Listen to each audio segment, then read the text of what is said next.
2025 के मूल्यांकन हेतु आज मल्टीपर्पज राजनांदगांव में मूल्यांकन ब्रीफिंग के बाद शुरू कर दी गई है।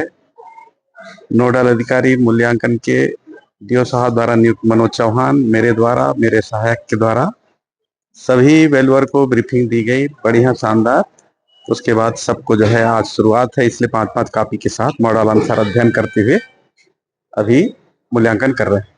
कौन कौन से कक्षा का है? 10वीं 12वीं दोनों। कितनी प्रति आई होगी? कॉपी जो है हमारे पास जो है लगभग 67,000 कॉपी आई हुई।